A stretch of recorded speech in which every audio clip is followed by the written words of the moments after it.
광주광역시 의원들이 급여를 각출해 채용하고 있는 사설보좌관 제도가 또 문제를 일으켰습니다. 이번엔 보좌관이 최저임금법 위반으로 시의원을 노동청에 고소했습니다. 광주와 담양의 최고기온이 33도까지 오르는 무더위가 이어지면서 광주 전남 10개 시군에 폭염주의보가 내려졌습니다. 다음 달 출범하는 민선 8기 광주광역시와 전라남도의 현안을 살펴보는 연속보도 첫 번째 순서로 광주에서 가장 뜨거운 이슈인 복합 쇼핑몰 유치를 살펴봤습니다. 한국형발사체 누리호가 닷새 만에 다시 발사대에 섰습니다. 내일 발사를 앞두고 긴장감과 기대감이 커지고 있습니다. 여러분 안녕하십니까? KBC 8시 뉴스입니다. 광주광역시 의원들이 급여를 각출해 채용하고 있는 사설보좌관 제도가 또 문제를 일으켰습니다. 2년 전 보좌관의 급여 일부를 다시 돌려받은 시의원이 제명된 데 이어 이번에는 보좌관 1명이 최저임금법을 위반했다며 시의원을 노동청에 고소했습니다. 이형길 기자입니다. 광주광역시의회 의원은 모두 23명. 이들의 정책 보좌를 위해 광주광역시 예산으로 11명이 시간선택제 공무원으로 채용돼 일하고 있습니다. 나머지 부족한 보좌관 인력을 해소하기 위해 시의원들은 한 달에 100만 원가량을 각출해 추가 보좌관을 채용하고 있습니다. 법적으로 보좌관을 둘 수 없는 광주시의원들이 사실상 편법으로 사설 보좌관 제도를 운영하고 있는 겁니다. 사설 보좌관은 저희들이 관리를 안 하고 있고요. 정책지원관이 이제 이번에 5명, 내년인가 해가지고 6명인가 더 뽑을 계획으로 있고. 이 같은 사설 보좌관 제도 문제가 곳곳에서 터져나오고 있습니다. 지난 2020년 12월에는 나연 의원이 보좌관 급여를 지급한 뒤 다시 돌려받아 시의회에서 제명됐습니다. 이번에는 박미정 의원 보좌관이 최저임금에도 미치지 못한 월 190만 원을 받았다며 박 의원을 고소했습니다. 그러면서 다른 시의원들에게 보좌관 채용 명목으로 월 245만 원을 받았는데 나머지는 빼돌렸다는 의혹도 제기했습니다. 법을 만드는 사람들이 가장 자기 가까이에서 일하는 사람에게는 기본적인 법적인 보장을 단 하나도 해주지 않고. 새로운 제9대 광주광역시의회에서도 11명의 임기제 공무원을 정책지원관으로 채용해 시의원들의 보좌관으로 편법 활용할 계획입니다. 여전히 부족한 보좌관 수를 계속해 꼼수 운영한다면 논란은 더욱 커질 전망입니다. KBC 이영길입니다. 제9대 전반기 광주광역시의회 의장 선거가 2파전으로 치러질 예정입니다. 민주당 광주광역시당 등에 따르면 시당 차원에서 민주당 소속 광주광역시 의원 22명을 대상으로 의장 후보를 공모한 결과 재선인 정무창, 조석호 시의원 2명이 의장 후보로 나섰습니다. 민주당 광주광역시당은 오는 30일 의원총회를 통해 의장을 선출할 예정인 가운데 국민의힘에선 민주당 광주광역시당이 의장단 선출에 개입하는 것은 의원들의 자율성과 기본권을 침해한 것이라고 비판했습니다. 6일 지방선거로 당선된 전라남도 의회의 신임 의장단 선출을 두고 더불어민주당이 당내 경선을 치를 예정입니다.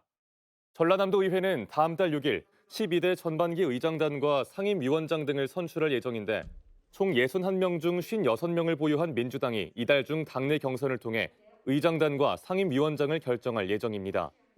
전반기 의장 선거에는 순천 출신의 4선 서동욱 의원과 해남 출신의 3선 김성일 의원이 입지를 나타내 동서 대결 구도가 형성됐습니다. 한편 국민의힘과 정의당, 진보당 등 소수당 의원들은 사전에 단독 후보를 정하는 독점적 의회 운영에 대해 반발하고 있습니다. 오늘 광주 전남 곳곳에서 낮 최고 기온이 33도까지 오르며 무더위가 이어졌습니다. 광주, 화순 등 6개 지역에 내려진 폭염주의보도 10개 지역으로 확대됐습니다. 김서영 기자의 보도입니다. 버스 정류장에 더위를 식히기 위한 인공 안개가 흩뿌려집니다. 버스를 기다리는 시민들은 더운 열기를 참지 못하고 연신 손부채질을 합니다. 햇빛이 많이 뜨거워가지고 좀 많이 더운 것 같아요. 오늘 광주 전남 10개 시군에 폭염주의보가 발효됐습니다. 오늘 낮 최고 기온은 광주 33도, 영광 30도, 담양 33도 등 대부분 지역이 30도를 웃돌았습니다. 진짜 너무 덥고 제가 습한 거 되게 잘 느끼는 사람인데 예민한데 너무 습해가지고 다니기 좀 힘들어요. 기상청은 이번 무더위가 22일까지 이어지다가 장맛비와 함께 해소될 것으로 내다봤습니다. 광주와 전남 10개 시군에는 폭염특보가 발효된 가운데 일 최고 체감 온도가 33도 이상 올라 매우 무덥습니다. 이 더위는 모레 22일까지 이어지다가 23일 글피 비가 오면서 해소되겠습니다. 장마가 시작되면 무더위는 한풀 꺾이겠지만 많은 양의 국지성 호우가 내릴 것으로 예보되면서 집중호우로 인한 피해가 우려됩니다. KBC 김서영입니다. 폭염으로 인한 대기 불안정으로 일부 지역에 강한 소나기가 내리고 있습니다. 광주지방기상청은 광주 서구와 남구 등에 시간당 20mm 이상의 강한 소나기가 쏟아져 오늘 오후 5시 55분을 기점으로 광주에 호우주의보를 발령했습니다. 기상청은 이번 소나기가 밤 9시 전후까지 국지성으로 이어지겠으며 많은 곳은 60mm까지 내릴 것으로 내다봤습니다.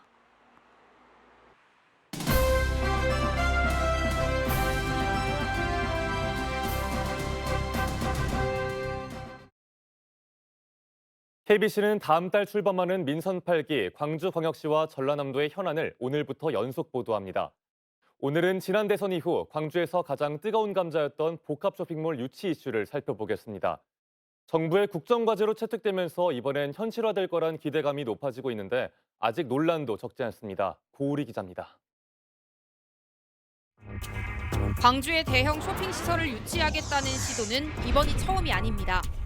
지난 2015년 신세계가 백화점 인근 부지에 특급 호텔과 복합시설을 건립하려다 중단되는 등 번번이 무산됐습니다. 정말로 광주를 대표할 수 있는 복합 어떤 쇼핑과 문화 공간으로서 자리매김할 수 있다고 한다면 시민들도 거기에 대해서 여러 가지 의견들을 내놓을 수가 있겠죠. 복합 쇼핑몰이 다시 수면 위로 떠오른 건 지난 대선. 국민의힘은 복합 쇼핑몰 유치를 대선 공약으로 내걸었고 윤석열 대통령은 당선 이후 이를 국정과제로 채택했습니다.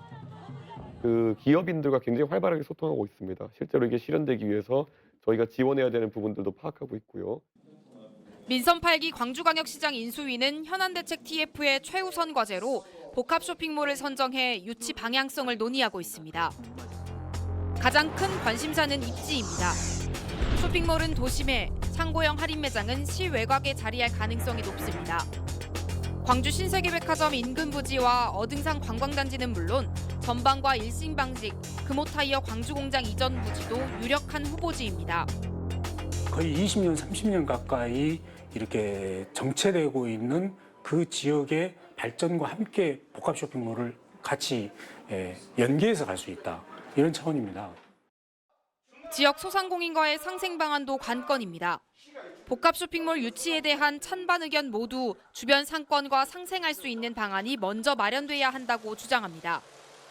백화점하고 대형 할인점이 들어오면서 아무 대책 없이 들어와서 10년, 20년이 지난 지금의 재래시장을 가보시면 앞으로 이런 대책이 없이 10년, 20년이 지나면 정말 소상공인들 하나도 안 남아있다고 생각하시면 됩니다. 강기정 당선인의 포부처럼 쇼핑과 문화, 여가를 어우르는 복합 문화 공간이 광주에 들어설 수 있을지 관심이 모아지고 있습니다. KBC 고울입니다. 광주혁신추진위원회가 복합 쇼핑몰 유치 등 20개 과제를 선정하고 민선 8기 인수위원회에 제안하기로 했습니다. 광주혁신추진위는 오늘 전체 회의를 열고 대형 복합 쇼핑몰 유치와 친환경 수소 트램 설치 등 20개 과제를 민선 8기 광주광역시장직 인수위에 최종 제안하기로 했다고 밝혔습니다. 무등산 정상 접근로 개선을 위해 친환경 수소 트램을 설치하고 복합 쇼핑몰은 소상공인과의 상생을 중심으로 추진하되 입지는 접근성이 높은 역세권, 즉 도심부를 고려하는 방안을 제안했습니다.